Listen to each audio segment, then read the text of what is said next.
we want to talk about specifically what's involved with the process of quitting smoking.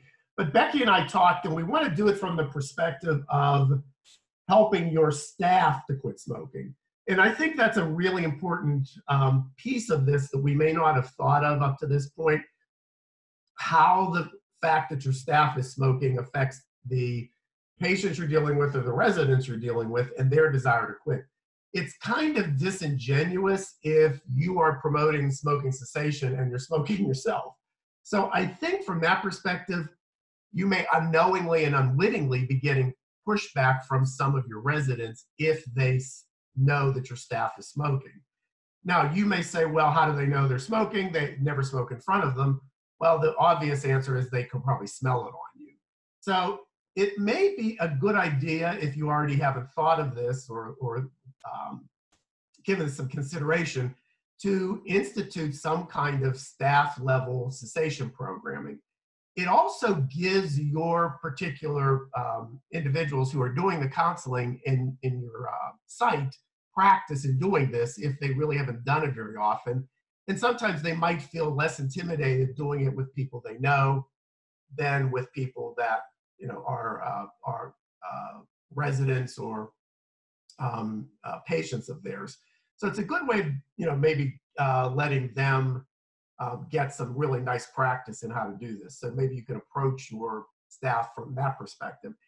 I also think, and this is going to be my only editorial comment, is that it is, for me, if you are a healthcare professional. So if you're a nurse or doctor, respiratory therapist, anything that falls under that label of healthcare professional, it's unethical for you to smoke in this day and age because of what we know in terms of the harmful effects of it. And I think we all kind of fall under that rubric of the doctors, the Hippocratic Oath, do no harm. And I think, again, without realizing it, if you smoke and patients are aware of it, you are doing harm, because it's very clear with the studies that have been done that healthcare professionals, by and large, who smoke do not counsel patients to smoke because they just don't think to bring it up, number one, or number two, they're embarrassed to bring it up, or number three, they don't want to admit to themselves what they're doing. So that's another little layer and another way you may approach some of your staff who are health professionals that may give them an additional motivation to quit. So given all that and the fact that we have a limited amount of time, just going to go through 10 specific steps here that I think are very important and crucial to any kind of program to successfully quit. The whole point and the whole problem that I've seen out after doing this for 32 years is that most patients fail because they simply just try to quit on a whim. Somebody tells them to quit, and they just come home and say, okay, I'm going to try. They put the cigarettes in the freezer.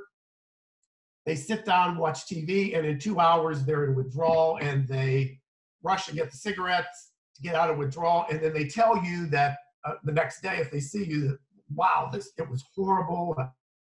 I couldn't do it, blah, blah, blah, blah, blah. So the key word here for all of you, whether you're working with your staff or patients, is to create a plan. And the plan has to have two parts. There has to be a medication involved, so one of the 7 FDA-approved medications, and a behavior change program. So the behavior change is exactly what the quit lines create for the individual who calls them. But every single one of the medications has a plan. They could not get approved by the FDA as a cessation medication without a behavior change plan attached to it. As we've talked, many of you are doing groups, many hospitals in your local area have groups, and then there are a lot of individual people that do this that you may not be aware of.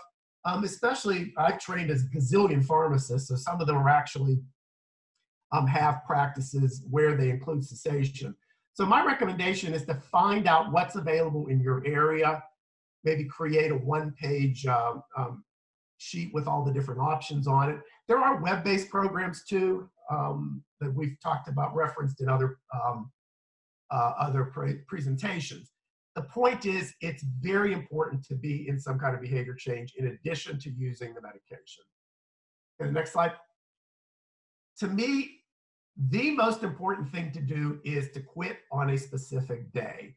And I know we've talked about this before, and I've mentioned this, but to me, it's like breaking up with somebody. You can't just sort of break up. I bet every one of us on this phone call right now has tried to do something like that and realized it doesn't work. You got to end it on a specific day and just move on. Now, given that, I know that a lot of these medications now allow you to use the medication while you're tapering on the cigarettes. I have absolutely no issue with that. Tapering is a good way to get ready to quit, but it's not a good way to quit. You still have to pick that day and get rid of all your cigarettes and be done with the whole behavior. And if you think about it psychologically, that allows you to go from being a smoker to a non-smoker. And generally speaking, if you have a patient who has decided that they want to seriously quit, then the quit day should be within the next 2 weeks. That's enough time to get them prepared, but not so far in the future that they'll lose interest. Okay, next slide. As a requirement, and there is no negotiation with this, that you have to tell them to get rid of all their cigarettes. Now, I know that may seem pretty obvious, so obvious that we don't tell people to do it, but if we don't tell them, many of them won't do it. They think that they need to keep a few around, and I hear this all the time, just in case. And I always say, just in case of what? So again, you can't break up with somebody or divorce somebody and still live in the same house with them and think nothing's going to happen. If the cigarettes are there, they're going to be smoked. So get rid of all your cigarettes, ashtrays, lighters, anything else you associate with smoking. Number 3, you then want to really focus on their reason to quit. You want to help them create a very clear-cut internal reason for quitting. And we've listed all of these. Most of the time we think it should be health. Many times it isn't. So if it isn't, don't force the issue. If it's money or family. My favorite story is I have an elderly woman, probably in her 80s, ran into my office one day, frantic that she had to quit smoking right then and there. And I said, well, all right, we'll put something together. She goes, no, Frank, you don't understand. I have to quit smoking right now. And I said, all right, just take a deep breath. We'll figure this out. She goes, please help me. And I said, okay, I will, but I'm really curious, you've been smoking for 50 years. What happened today that you decided that it's that urgent?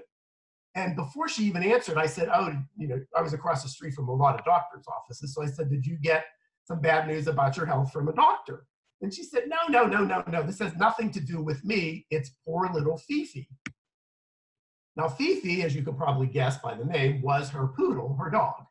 And the dog had been diagnosed with COPD, which is real. Dogs, cats, birds especially, because they have such small lungs, if they're exposed to secondhand smoke, they can be diagnosed with all these different respiratory illnesses. So rather than kind of smiling and thinking, oh, this is a silly reason to quit, I just went with it. And that's what we focused on, even though I knew that she had COPD herself. That wasn't the big issue. And guess what? After focusing on that and reinforcing that, she was able to quit. Now, the flip side of the motivation is the barrier. So even though you understand motivations, you may have a very good, strong internal motivation, there could be an equally strong barrier for you to quit. So you must identify that and help the individual break through that. The biggest one, and of course we do not have time today to go into all this, is the fear that you're not going to be able to deal with stress. The belief that smoking somehow gets rid of all the stress in your life. So you really have to disabuse people of that belief when they quit. And in fact, most times we have to teach our smokers or our patients how to deal with stress, because in many respects they never have. They just smoked through any stress they've ever had. These other ones are issues. Anything can really be a barrier. But the important thing here is identify it and then create a plan to take care of that. Okay, so the next slide. Now, it's as important as those two things are, I think this is probably the biggest thing that an individual can do in any kind of behavior change program, and that is learn to cope. And coping is defined as learning to deal with the desires, triggers, and urges for a cigarette without having one. And this is what the Quit Line teaches. This is what any of those behavior change programs that I brought up teach. this is a good way for you to evaluate any kind of cessation program you may be referring a patient to. Do they really go into these coping techniques?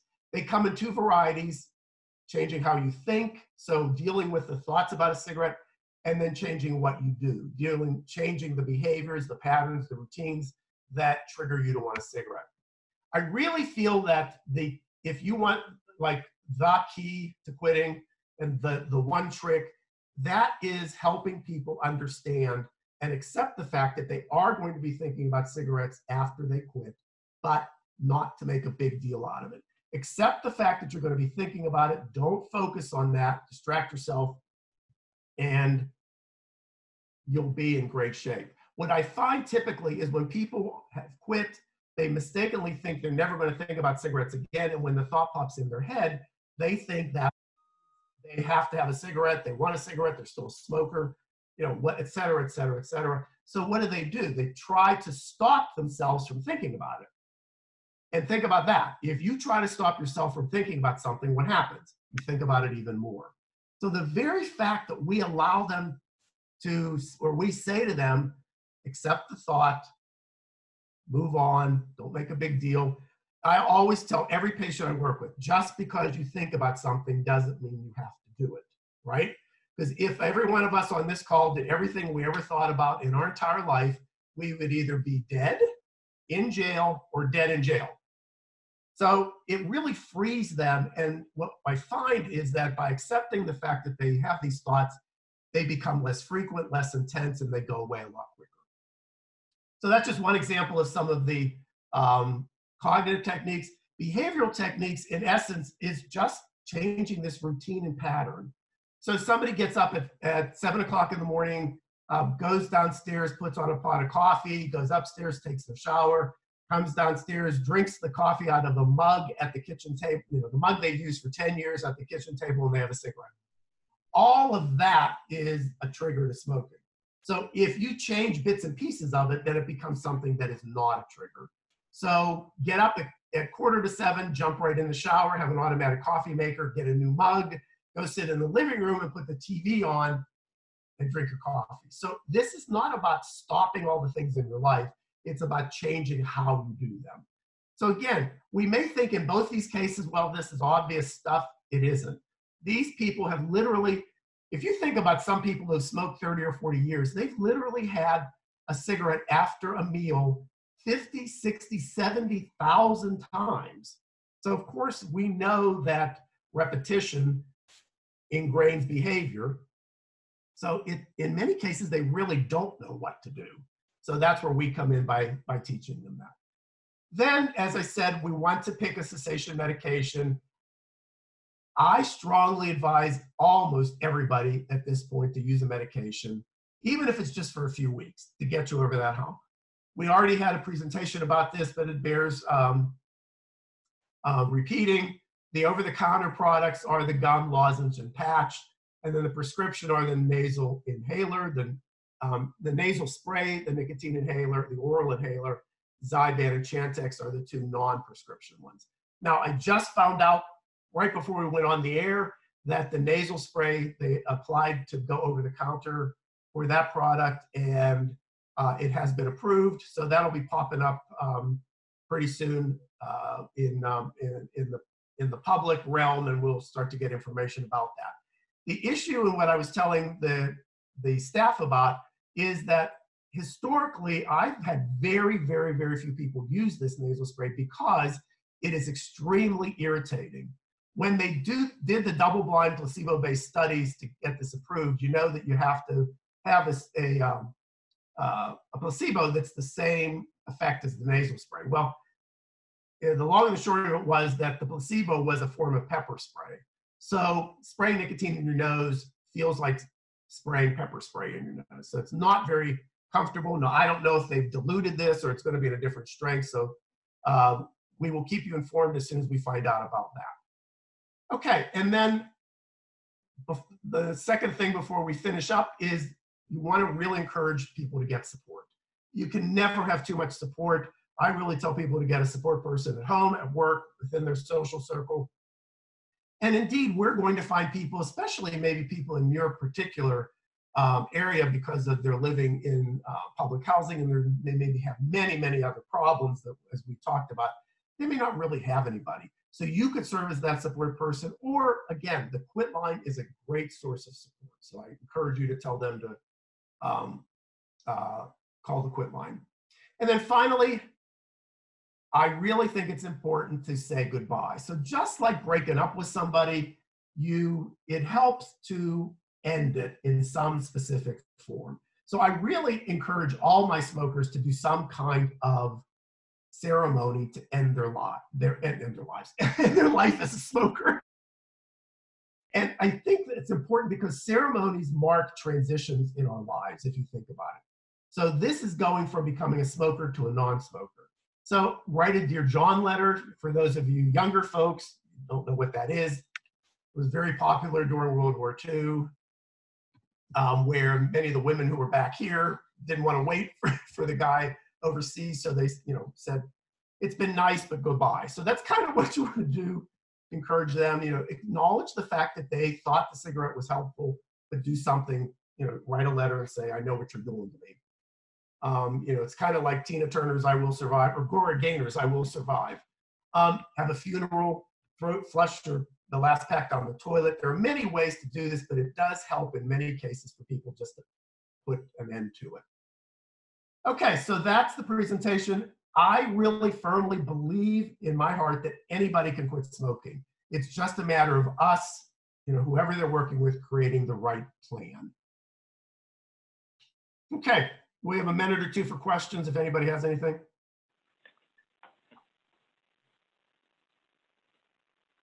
Oh, here's a question.